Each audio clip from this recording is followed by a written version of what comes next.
membangun seluruh wilayah Indonesia, dan itu artinya kita akan meningkatkan 40-an kota di seluruh Indonesia, dan salah satunya adalah Samarinda. Ini kota yang kita kerjakan. Wow, apa nih Pak?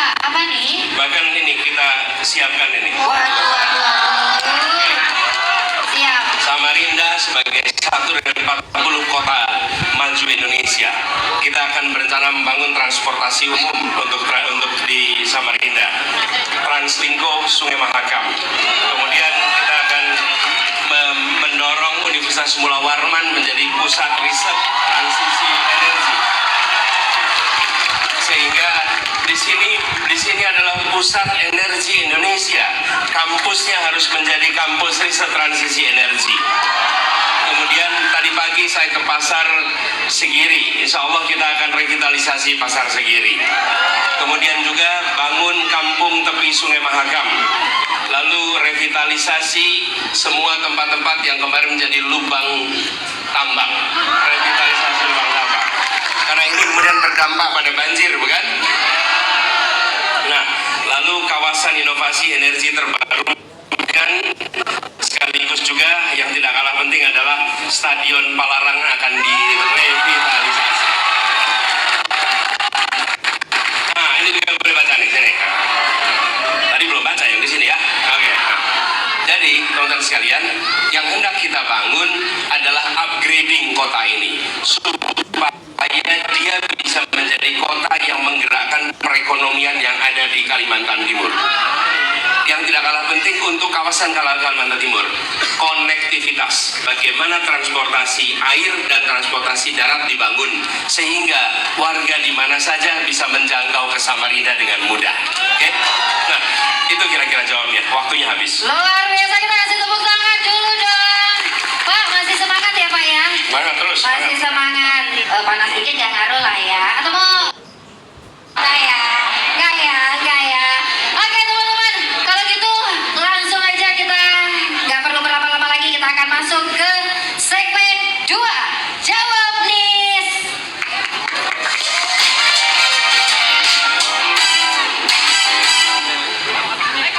Pak Anies, tema Desak Anies kali ini segmen ke-14 adalah gimana masa depan Kalimantan.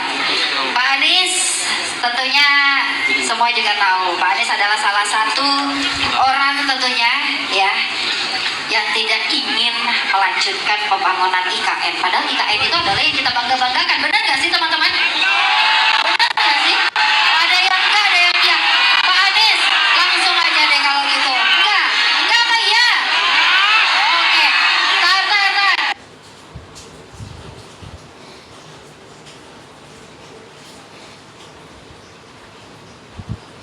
Coba yang langsung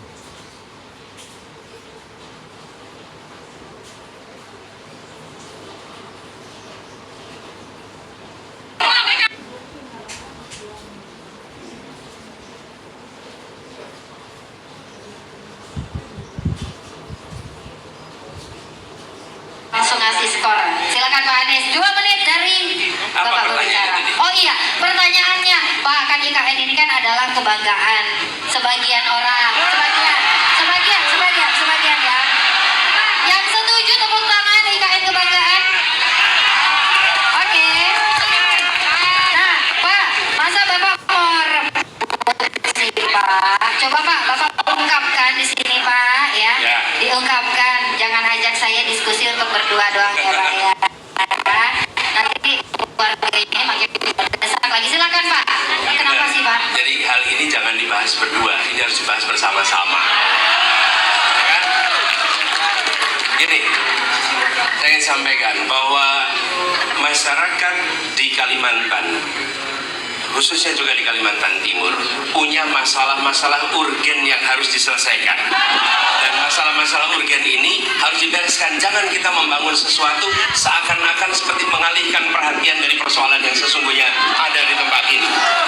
Bagaimana masalah lingkungan itu nyata di sini, betul tidak? Bahkan Bahkan kalau sudah mulai musim hujan, air dari Sungai Mahakam ini naik, maka banjir di mana-mana akan muncul. Jadi saya melihat ada kebutuhan yang harus diselesaikan yang lebih urgen daripada membangun satu tempat yang hanya digunakan untuk kegiatan pegawai pemerintah. Bukan pusat perekonomian, tapi pegawai pemerintahan yang akan di situ. Di tempat lain nggak merasakan apa-apa. Itulah sebabnya saya katakan, bukan soal menolak atau tidak. Anggaran kita terbatas, mari kita gunakan anggaran itu untuk membangun yang senyatanya dibutuhkan oleh masyarakat di Kalimantan. Salah satunya, bayangkan kami berencana untuk membangun jalur yang membangun kereta api dari Pontianak, Palangkaraya, Banjar, Balikpapan, Samarinda, dan sampai ke atas, supaya Kalimantan ini tersambungkan. Hari ini Kalimantan itu tidak tersambungkan, betul tidak? Untuk pergi ke Banjarmasin harus terbang ke Surabaya, dari Pontianak untuk pergi ke sini harus terbang ke Jakarta. Kenapa? Karena tidak disambungkan satu kesatuan. Begitu transportasinya tersambungkan, perekonomian tersambungkan, maka kemajuan akan terjadi di Kalimantan. Oke. Belum lagi bicara pendidikan, kita menyaksikan datanya ada puluhan ribu sekolah rusak di Kalimantan. Apakah itu perlu dibiarkan? Itu harus dibangun. Selama kita tidak fokus pada pendidikan, jangan harap masa depan anak-anak kita menjadi lebih baik. Lalu kesehatan. Jadi hal-hal mendasar ini yang menurut saya jauh lebih penting. Saya ingin sampaikan, bagi sebagian orang di Jakarta sering tidak bisa membedakan mana keinginan, mana kebutuhan. Betul tidak? Saya bersyukur masyarakat Samarinda bisa membedakan mana keinginan, mana kebutuhan. Yang kita harus selesaikan segera adalah kebutuhan kita.